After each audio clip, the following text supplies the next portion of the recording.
우리가 지난주일부터 살펴보고 있는 본문은 안디옥 교회에 관한 내용입니다. 안디옥 교회는 이방 세계에 최초로 세워진 최초의 이방인 교회였습니다. 또 안디옥 교회는 그 유명한 사도 바울을 배출함으로써 최초로 세계 선교의 교두보 역할을 했던 교회입니다. 그리고 안디옥 교회 교인들은 세상 사람들로부터 최초로 그리스도인이라 불린 사람들이었습니다. 이런 이유에서 안티옥 교회의 출현은 2000년 교회 역사에 또 하나의 큰 획을 긋는 사건이었습니다. 그 안티옥 교회의 등장을 밝혀주는 본문 19절은 그때에라는 말로 시작되고 있습니다. 그러나 헬라어 원문에 기록된 맨우는 그 이전의 내용과 그 이후 내용의 동시성을 나타내는 그때란 의미가 아니라 그 이전 내용의 필연적인 결과로 그 이후 내용이 수반되었음을 뜻하는 확실하건대 그러므로 라는 의미라고 했습니다. 사도 베드로가 이방인과의 교제를 언급하는 유대인의 관례와 관습을 파기하면서까지 가이사랴의 이방인 고넬료 일행을 찾아가서 그들에게 복음을 전하고 세례를 베풀므로써 이스라엘 영토 내에 최초의 이방인 교회가 세워진 그 연장선상에서 이스라엘 영토 밖 이방 세계에 최초의 이방인 교회가 세워지게 되었다는 의미였습니다. 사도 베드로가 이방인 고넬료 일행에게 복음을 전했고 또 예루살렘 모 교회가 그 사실을 공식적으로 수용했다는 소문은 삽시간에 사방으로 퍼져 나갔습니다. 그 소문을 들은 사람들 가운데에 안티옥에 이른 그리스도인들이 안티옥 교회를 세우게 된 것이었습니다. 본문 19절을 보시겠습니다. 그때에 스데반의 일로 일어난 환란으로 말미암아 흩어진 자들이 베니게와 구브로와 안티옥까지 이르러 유대인에게만 말씀을 전하는데 안티옥 교회를 세운 사람들보다 먼저 안티옥에 이르른 유대 그리스도인들이 있었습니다. 스데반의 순교로 촉발된 유대교의 대박해를 피해서 예루살렘에서 피신한 유대 그리스도인들 가운데의 일부가 안티옥까지 이른 것입니다. 본문이 맨운으로 시작한다고 하는 것은 그들 역시도 베드로가 이방인 일행에게 복음을 전했음을 분명히 알고 있는 사람임을 뜻함에도 불구하고 그들은 안티옥에 이르른 뒤에 이방인에게는 복음을 전하지 않고 자신들과 똑같은 유대인들에게만 복음을 전하는 것으로 그쳐버렸습니다. 안다는 것과 실천한다는 것은 별개의 문제입니다. 알긴 알지만 실천하지 않는 것들이 훨씬 더 많을 수 있기 때문입니다. 우리는 하나님의 말씀이 진리라는 사실을 알고 또 믿는 사람들입니다. 진리란 참된 이치, 참된 도리를 일컫습니다. 오직 하나님의 말씀만이 인간을 위한 참된 도리요, 참된 이치임을 우리가 분명 알고 있긴 한데 왜 그리스도인들인 우리는 그 하나님의 말씀대로 살지는 않는 것입니까? 왜 배운 대로 살지 않습니까? 하나님의 말씀대로 살면 지금 내가 지니거나 누리고 있는 것들, 장차 내가 누리거나 지니게 되리라고 소망하는 것들을 잃을까 염려하는 두려움 때문입니다. 그래서 믿음은 용기입니다. 용기 있는 사람만 하나님을 전적으로 신뢰하고 하나님의 말씀만을 쫓아 살 수 있습니다. 75세의 아브라함이 본토 친척 아비 집을 떠나서 오직 하나님의 말씀에 순종해서 한 번도 가본 적이 없는 미지의 땅을 향해 나아간 것은 바로 용기였습니다. 미디안 광야의 양치기였던 80노인 모세가 단지 마른 지팡이 하나만을 들고서 하나님의 명령을 쫓아 당시 세계 최대의 제국인 이집트의 파라오와 맞서 이스라엘 백성을 해방시키러 가는 것 역시 용기였습니다. 마리아가 처녀가 임신하면 돌에 맞아 죽는다는 사실을 알면서도 하나님의 말씀을 쫓아 처녀의 몸으로 성령으로 예수님을 잉태한 것도 용기였습니다. 유대인인 베드로가 이방인과의 교제를 언급하는 유대인의 관습과 관례를 파기하면서까지 이방인 고넬료 일행을 찾아가서 복음을 전했던 것 역시 용기였습니다.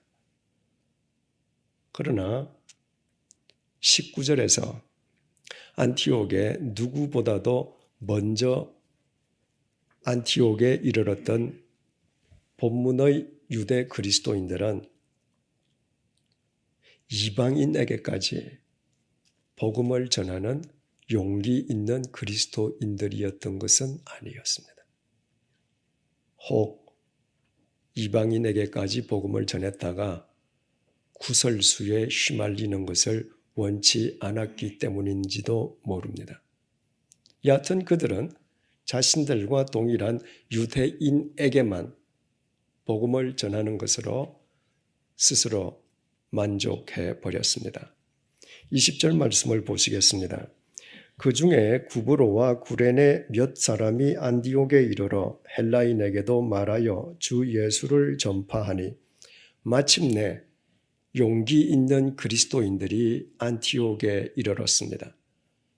지중해 구브로 섬과 북아프리카의 항구 도시 구레네에서 온 그리스도인들이었습니다.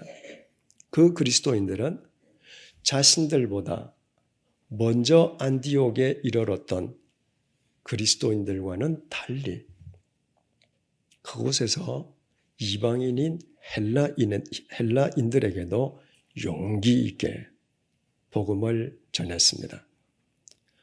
본문 20절의 헬라인이라는 단어 앞에 아라비아 숫자로 2자가 기록되어 있습니다. 그래서 아래쪽 준한 2번을 보면 어떤 사본에 헬라파 유대인에게도 라고 기록되어 있습니다. 어떤 사본에는 본문의 헬라인이 헬라인 대신에 헬라파 유대인이라고 기록되어 있다는 것입니다. 다시 말씀드리면 구브로와 구레네에서 안티옥에 이른 용기 있는 그리스도인들이 이방인인 헬라인들에게 복음을 전한 것이 아니라 똑같은 유대인인 헬라파 유대인들에게 복음을 전했다는 것입니다. 그러나 거의 대부분의 학자들은 그런 사본에는 이 세상에 그런 사본도 있었다는 정보 이상의 가치를 두지 않습니다. 19절에서 안티옥에 먼저 이르른 그리스도인들이 유대인에게만 복음을 전했다는 그 유대인 속에 이미 헬라파 유대인도 포함되어 있고 20절의 헬라인은 19절의 유대인과 대칭되는 이방인의 의미로 사용되었기 때문입니다. 만약에 20절에서 안티옥에 이르렀던 그리스도인들마저도 이방인이 아니라 헬라파 유대인에게만 복음을 전했다면 지난 2000년 동안 안티옥 교회가 이방 세계에 세워진 최초의 이방인 교회로 기려졌을 이유는 전혀 없었을 것입니다. 오늘 우리가 유의하고자 하는 것은 안티옥 교회를 세웠던 사람들에 대해서입니다. 20절을 다시 보시겠습니다. 그 중에 구브로와 구레네 몇 사람이 안티옥에 이르러 헬라인에게도 말하여 주 예수를 전파하니 2000년 기독교 역사에서 또 하나의 큰 획을 긋는 그 중요한 안티옥 교회라면 그 교회를 세운 사람들의 이름이 반드시 기록되어 있어야 할 것 같습니다. 그런데도 그 역할을 담당한 사람들의 이름은 본문에 나타나 있지 않습니다. 우리말 몇 사람으로 번역된 헬라어 티네스 안드레스를 그대로 번역하면 어떤 사람들이라는 뜻입니다. 안티옥 교회를 세운 사람들의 이름은 말할 것도 없고 그 사람들의 숫자가 몇 명이었는지조차 성경은 전혀 밝혀주지 않습니다. 그렇다면 그 몇 사람들이야말로 특별히 복을 받은 사람들임에 틀림없습니다. 사도행전 24장에서 26절은 사도 바울이 총독 벨릭스에게 복음을 전한 내용을 전해주고 있습니다. 벨릭스 총독이 당시 감옥에 갇혀 있던 사도 바울을 불러내어서 예수 그리스도의 도가 대체 무엇인지 물었습니다. 그 질문에 대해서 사도 바울은 믿음의 요체를 단 3단어로 대답해 주었습니다. 첫째, 의, 둘째, 절제, 셋째, 심판이었습니다. 첫째, 의란 하나님과의 바른 관계를 뜻합니다. 하나님과 바른 관계를 맺는다는 것은 인간이 자기 삶의 우선순위를 하나님께 드리는 것입니다. 결혼하는 젊은 남녀가 자신의 배우자에게 자기 삶의 우선순위를 주지 않고 상대가 가져올 혼수의 우선순위를 둔다면 아무리 결혼 예식을 거창하게 치른다 할지라도 그 두 사람 간에 정상적인 부부 관계가 맺어질 수는 없습니다. 인간은 하나님께 자기 삶의 우선순위를 드림으로 하나님과 바른 관계 속에 있을 수 있고 인간이 하나님과 바른 관계 속에 있는 것 자체가 인간의 의가 되는 것입니다. 하지만 죄인인 인간의 능력으로는 하나님과 바른 관계를 맺을 수 없습니다. 의로우신 하나님 앞에서는 모든 죄인은 반드시 죽어야 하기 때문입니다. 그러므로 십자가에 못 박혀 돌아가심으로 우리의 죄값을 대신 치러주신 예수 그리스도 안에서만 인간은 하나님과 바른 관계를 맺을 수 있습니다. 이신칭의, 즉 예수 그리스도를 믿음으로 의로우신 하나님의 의로운 자녀가 되어 하나님과 바른 관계를 맺게 되는 것입니다. 사도 바울이 설명한 복음의 두 번째 요체는 절제입니다. 우리말 사전은 절제를 정도를 넘지 않도록 알맞게 조절하는 것이라고 정의하고 있습니다. 그러나 헬라어 원문에 기록되어 있는 앵크라테이어는 정도껏 절제한다는 의미가 아니라 put aside, 아예 제쳐놓는 것을 의미합니다. 마약이나 알코올 중독자가 앵크라테이아 한다는 것은 정도껏 양을 절제한다는 말이 아니라 아예 칼로 무를 자르듯이 잘라 버리는 것을 의미합니다. 마약이나 알코올 중독자가 정도껏 절제하겠다는 것은 평생 마약이나 알코올 중독자로 살아가겠다는 말과 다를 바가 전혀 없습니다. 하나님과 바른 관계를 맺는다고 하는 것은 하지 말아야 할 것을 정도껏 절제하는 것이 아니라 아예 끊어버리는 것을 의미합니다. 하나님과 바른 관계를 맺고 있는 하나님의 의로운 자녀가 된 사람답게 하지 말아야 할 것을 용기 있게 끊어내면서 의로운 삶을 추구하는 것입니다. 그것을 가리켜 다른 용어로 성화라고 말을 합니다. 그러나 하지 말아야 될 것에 대해서 우리를 집요하게 유혹하는 그 유혹들을 과연 우리가 어떻게 용기 있게 끊어낼 수 있는 것입니까? 우리 자신의 힘이나 능력만을 의지한다면 백전백패일 수밖에 없습니다. 앵크라테이아의 원형은 어디 안에를 뜻하는 전치사 n과 힘을 뜻하는 크라토스의 합성어입니다. 우리의 힘으로는 불가능하지만 사탄의 유혹을 물리치신 주님의 힘, 죽음을 깨트리신 예수 그리스도의 권세를 힘입어서는 우리는 이 세상의 유혹을 물리치고 끊어야 할 것들을 용기 있게 끊는 성화의 삶을 살 수 있는 것입니다. 사도 바울이 밝혔던 믿음의 마지막 요체는 심판이었습니다. 오늘도 우리는 주일 예배를 드리면서 사도신경을 통해 우리 주님께서 저리로서 산자와 죽은 자를 심판하러 오실 것이라고 우리의 신앙을 고백했습니다. 우리는 모두 심판을 믿는 사람들인 것입니다. 심판은 하나님께서 성경을 통해서 헤아릴 수도 없을 만큼 많이 예고하신 것입니다.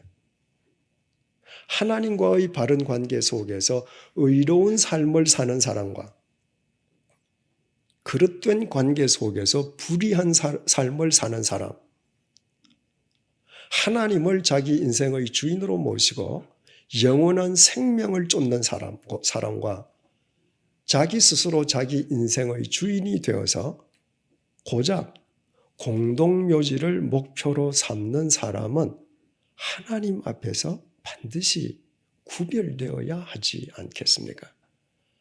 하나님께서는 이 땅을 더럽히고 혼란시키는 불의한 자를 멸하시기 위해서도 당신과의 바른 관계 속에 있는 의로운 당신의 자녀를 보호하시기 위해서도 하나님의 심판은 반드시 있어야 하는 것입니다. 이와 같은 베드로의 설교를 들은 벨릭스 총독의 반응은 사도행전 24장 25절 하반절이 전해주고 있습니다. 벨릭스가 두려워하여 대답하되 지금은 가라. 내가 틈이 있으면 너를 부르리라 하고, 벨릭스는 이신칭이 성화, 심판으로 대변되는 믿음의 요체를 사도 바울로부터 듣고 분명히 두려움을 느꼈습니다. 벨릭스는 틈이 나면 바울을 다시 불러서 바울의 이야기를 듣겠다고 약속하고 그날엔 바울을 감옥으로 되돌려 보내었습니다. 그래서 그 이후에 벨릭스 총독이 다시 사도 바울을 불러내어서 설교를 듣고 주님을 믿고 주님을 영접하는 그리스도인이 되었겠습니까? 사도행전 24장 26절이 이렇게 밝혀주고 있습니다. 동시에 또 바울에게서 돈을 받을까 바라는 거로 더 자주 불러 같이 이야기하더라. 이 이후에 벨릭스는 여러 차례나 바울을 불러내어서 바울의 이야기를 들었습니다. 그러나 벨릭스는 주님을 믿지도 주님을 영접하지도 않았습니다. 벨릭스가 사도 바울을 불러내어서 그의 말을 듣고자 한 것은 혹 사도 바울로부터 뇌물을 받을지도 모른다는 헛된 기대감 때문이었습니다. 여러분, 사도 바울이 대체 누구입니까? 2000년 기독교 역사에서 가장 뛰어난 설교가가 아닙니까? 그 위대한 설교가로부터 수차례나 영성 깊은 하나님의 말씀을 듣고서도 벨릭스 총독의 주된 관심사는 눈에 보이지 않는 영원한 생명이 아니라 눈에 보이는 돈이었습니다. 위대한 사도 바울로부터 여러 차례나 설교를 들었음에도 불구하고 돈을 더 신봉하고 돈의 힘을 더 신뢰한 벨릭스 총독은 참으로 어리석기 짝이 없는 인간이었습니다. 중요한 사실은 그 어리석은 벨릭스 총독이 실은 우리 자신들의 모습이라는 것입니다. 우리는 분명히 하나님을 믿는 그리스도인들입니다. 그런데도 하나님의 말씀대로 살지 않습니다. 하나님을 믿는다면서도 하나님의 말씀대로 살기보다는 돈으로 대표되는 세상의 것들을 더 신봉하고 그 힘을 하나님의 능력보다 더 신뢰하고 있습니다. 그 이유가 대체 무엇이겠습니까? 믿음의 요체는 이신칭의 성화, 심판이지만 믿음의 진행은 그 역순으로 이루어진다는 사실을 깨닫지 못하기 때문입니다. 오직 하나님의 심판을 믿는 사람, 언젠가 지엄하신 하나님의 심판대 앞에 자신이 반드시 서게 될 것임을 믿는 사람만 그 날에 대비해서 매일매일의 삶 속에서 용기 있는 성화의 삶을 살 수 있고 그 결과 그 사람은 하나님과 바른 관계 속에 있게 되는 것입니다. 아무리 시험 날짜가 임박해도 시험의 중요성을 자각하지 않는 학생은 시험 전날에도 무사태평일 수밖에 없습니다. 오늘날 이 땅에 도처에 그리스도인들이 있음에도 불구하고 하나님과의 바른 관계 속에서 용기 있게 오직 진리를 쫓아 성화의 삶을 살아가는 진정한 그리스도인들을 만나보기 어려운 것은 오늘날의 그리스도인들이 하나님의 심판을 믿지 않기 때문입니다. 우리 각자 자신에게 자문해 보십시다. 여러분은 정말 하나님께서 말씀하신 심판을 믿으십니까? 어떤 분은 이렇게 질문하는지 모릅니다. 요한복음 3장 17절, 18절을 통해 주님께서 이렇게 말씀하셨습니다. 하나님이 그 아들을 세상에 보내신 것은 세상을 심판하려 하심이 아니요 그로 말미암아 세상이 구원을 받게 하려 하심이라.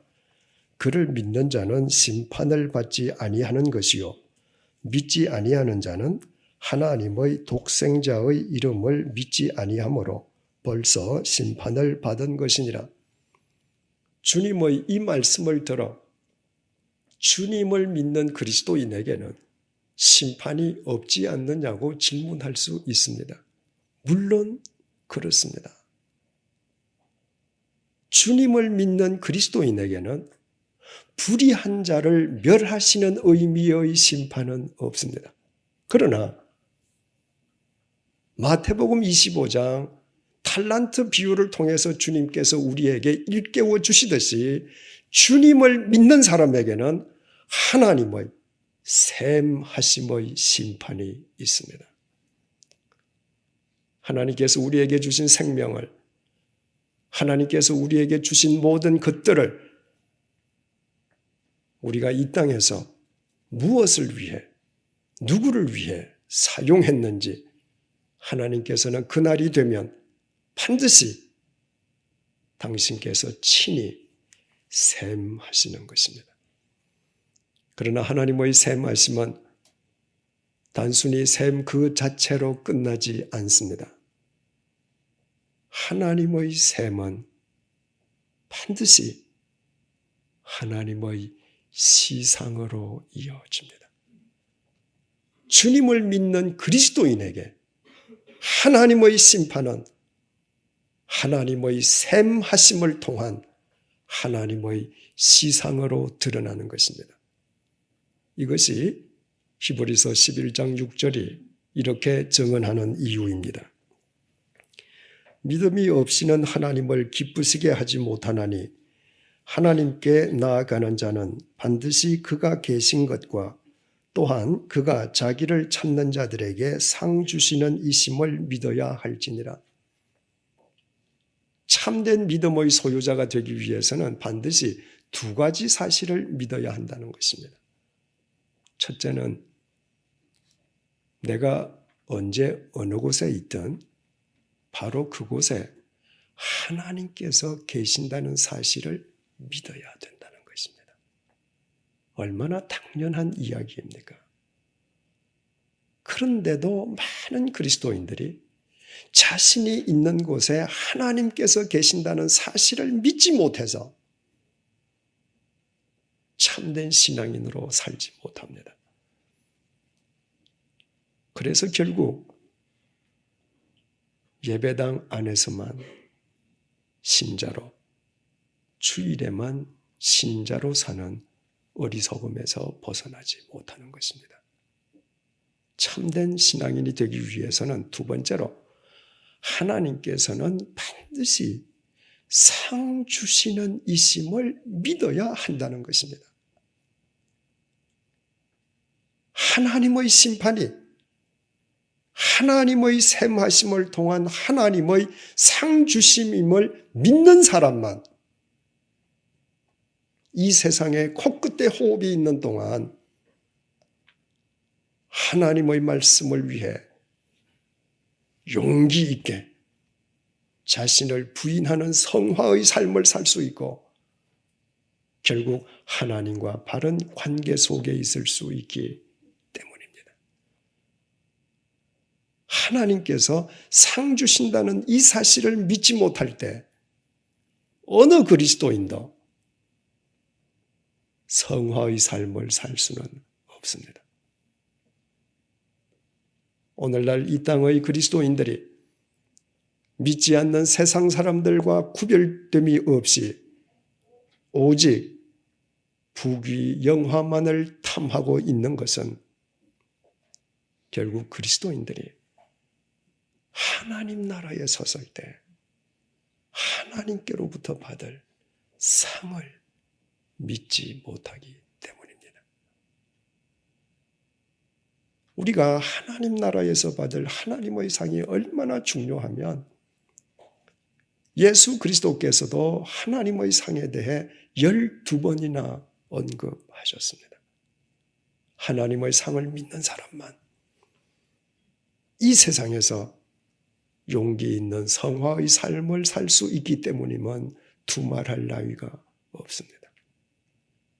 예수님께서 하나님의 상에 대해 언급하실 때 언제나 강조하시는 내용이 있습니다. 마태복음 6장 1절에서 2절 말씀을 봉독하겠습니다. 사람에게 보이려고 그들 앞에서 너희의 의를 행하지 않도록 주의하라. 그리하지 아니하면 하늘에 계신 너희 아버지께 상을 받지 못하느니라. 그러므로 구제할 때에 외식하는 자가 사람에게 영광을 받으려고 회당과 거리에서 하는 것 같이 너희 앞에 나팔을 불지 말라. 진실로 너희에게 이르노니 그들은 자기 상을 이미 받았느니라. 주님께서 강조하시는 것은 하나님의 상을 세상의 상과 혼동하지 말라는 것입니다. 세상의 시선과 세상 사람들의 박수갈채를 하나님의 상으로 착각하지 말라는 것입니다. 세상 사람들의 박수갈채를 받기 위한 삶은 하나님을 위한 삶일 수도 없으려니와 세상 사람들로부터 박수갈채를 받는 것은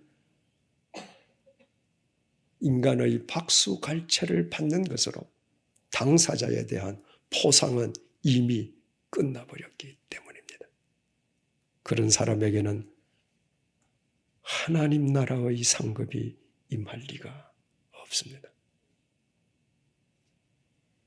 하지만 인간의 박수갈채가 대체 무엇입니까? 그것은 한순간의 공기의 진동에 지나지 않습니다.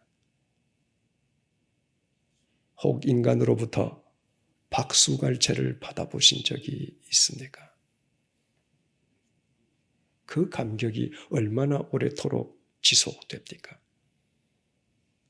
박수의 여운이 사라지기도 전에 박수갈채의 크기만큼의 허무감이 엄습하지 않습니까? 인간의 박수갈채는 실체가 없는 것이기 때문입니다. 실체도 없는 인간의 박수갈채를 탐하느라 영원하신 하나님의 영원한 상을 상실한다는 것은 하나님을 믿지 않는 사람이라면 모르겠거니와 하나님을 믿는 사람이라면 그에게 그보다 더 어리석은 짓은 있을 수가 없습니다. 하나님의 상을 믿고 사모하는 사람은 그래서 자신의 왼손이 하는 일을 자신의 오른손이 모를 정도로 자신을 드러내지 않고 자신을 가립니다.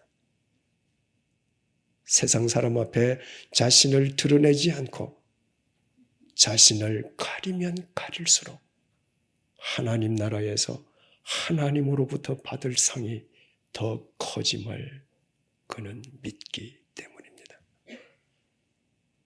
하나님의 셈하심을 통한 하나님의 심판, 하나님의 상주심을 믿는 사람만 이 세상에서 더욱 겸손한 주님의 도구로 쓰임받을 수 있는 이유가 여기에 있습니다. 주님을 위해 누구보다도 헌신하면서도 주님의 영광을 드러내기 위해 자신을 가릴 줄 아는 그 사람의 삶을 통해 하나님의 능력이 온전히 역사할 수 있기 때문입니다. 그렇다면 우리는 이제 안티옥 교회를 세웠던 본문서의 몇 사람이 왜 특별히 복된 사람인지 그 이유를 알게 됩니다. 그들은 자신들의 이름을 드러내지 않는 사람들이었습니다. 자신들의 이름을 드러내지 않는 사람들이었기에 그들은 세상 사람들의 박수갈채 대신에 하나님 나라에서 영원히 영원한 하나님의 상을 받을 수 있는 그리스도인들이었습니다.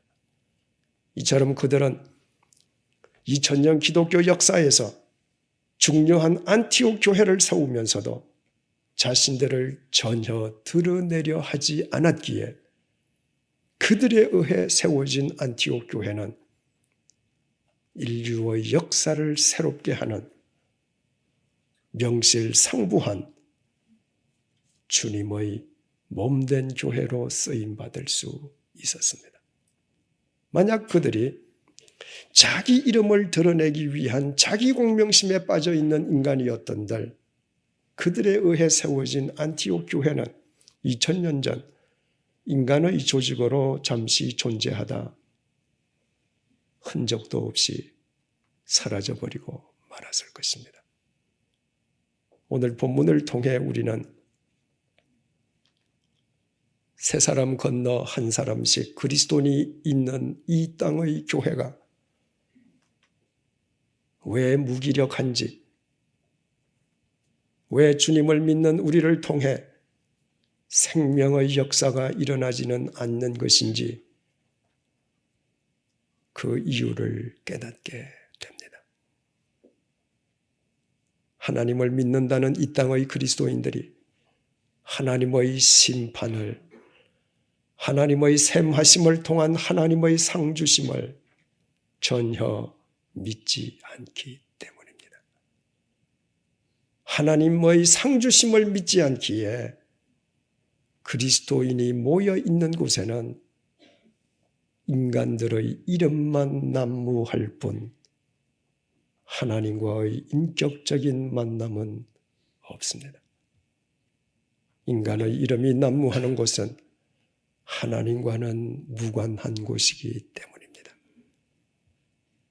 도리어 인간의 이름만 난무하는 곳에는 자기 자신을 내세우려는 인간들로 인한 대립과 분열과 갈등과 다툼이 있을 뿐입니다. 사랑하는 교우 여러분, 하나님을 믿는다면서도 하나님의 심판을 믿지는 못해서 용기 있는 성화의 삶을 살지 못했던 우리의 허물을 하나님께 회개하십시다. 하나님을 믿는다면서도 하나님의 샘하심을 통한 하나님의 상주심을 불신했기에 오히려 하나님의 영광을 가리우고 우리 자신만 내세우려 했던,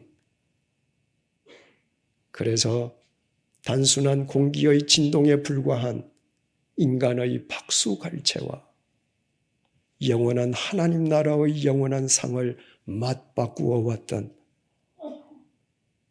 우리의 어리석음을 회개하십시다. 이제부터 우리 코끝에 호흡이 있는 동안 우리 모두 하나님의 심판을 믿으십시다. 하나님의 샘하심을 통한 하나님의 상주심을 믿으십시다. 무엇을 하든 용기 있게 우리 자신을 가리면서 오직 하나님의 영광을 드러내는 본문 속의 몇 사람들이 되십시다. 우리는 보잘것없다 할지라도 우리 속에서 온전히 역사하시는 하나님으로 인해 우리의 가정과 일터 그리고 우리의 교회는 이 세상을 새롭게 하는 또 하나의 안디옥 교회가 될 것입니다. 기도하시겠습니다. 사탄의 유혹에 빠진 아담과 하와는 스스로 하나님처럼 되기 위해 금단의 열매를 먹는 죄를 범했습니다. 하나님 앞에서 자신을 더 내세우려 한 것이 그들의 죄였고 그로 인해 그들은 실락원하고 말았습니다. 노아의 홍수 이후에 인간이 가장 먼저 한 것은 자신들의 이름을 내세우기 위해 바벨탑을 건립하는 것이었습니다. 그러나 그들의 노력은 결국 무위로 끝났고 그들은 모두 뿔뿔이 흩어지고 말았습니다. 패역한 사울 왕은 하나님을 외면하는 대신 자기 이름을 드러내기 위한 기념비를 세웠습니다. 아버지 다윗의 왕좌를 빼앗기 위해 아버지의 목에 비수를 겨누었던 페류나 압살롬도 자신의 이름을 과시하기 위해 기념비를 세웠습니다. 그리고 그 두 사람의 인생은 모두 비참하게 끝나고 말았습니다. 우리 역시 하나님을 믿는다면서도 하나님의 심판을 믿지는 못해 도처에 우리의 기념비를 세우려 했습니다. 하나님의 샘하심을 통한 하나님의 상주심을 믿지는 못해 단순한 공기의 진동에 지나지 않는 세상 사람들의 박수갈채를 위해 우리의 이름을 드러내느라 하나님의 영광을 가리는 삶을 살았습니다. 그 결과 우리의 삶은 공허하고 무기력하며 무의미하기만 했습니다. 그와 같은 우리의 어리석은 삶을 회개하오니 주님 용서하여 주옵소서. 우리 모두 하나님의 심판을 믿는 진정한 믿음의 사람들이 되게끔 우리를 도와주십시오. 실체도 없는 세상의 박수갈채보다도 하나님의 상 주심을 사모하는 겸손한 그리스도인들이 되게 해 주십시오. 하나님의 상 주심을 사모하기에 하나님과의 바른 관계 속에서 본문의 안디옥 교회를 세운 몇 사람들처럼 무슨 일을 하든 오직 하나님의 영광을 위해 날마다 자신을 가리는 성화의 삶을 살게 해 주십시오. 사도 바울처럼 그 하나님의 상을 푯대로 삼아 매일 자기 부인의 삶을 용기 있게 살게 해 주십시오. 우리가 하나님을 위해 헌신을 다하고서도 우리의 이름이 세상에 드러나지 않을 때 오히려 하나님께 감사하게 하시고, 우리의 이름이 두드러지게 드러날 때 도리어 하나님 앞에서 두려워하며 더욱 겸손하게 해 주십시오. 언제 어디서나 하나님의 영광을 위해 우리 자신을 가리는 우리의 삶을 통해 이 시대를 위한 하나님의 역사가 온전히 일어나게 해 주십시오. 그리하여 용기 있는 그리스도인으로 살아가는 우리로 인해 우리가 속해 있는 우리의 가정과 일터, 그리고 교회가 이 세상을 새롭게 하는 우리 시대의 안디옥 교회가 되게 해 주십시오. 이 세상을 떠나는 훗날 우리 모두 하나님의 나라에서 하나님의 영원한 상을 얻고 누리는 기쁨을 얻게 하여 주옵소서. 예수님의 이름으로 기도드립니다. 아멘.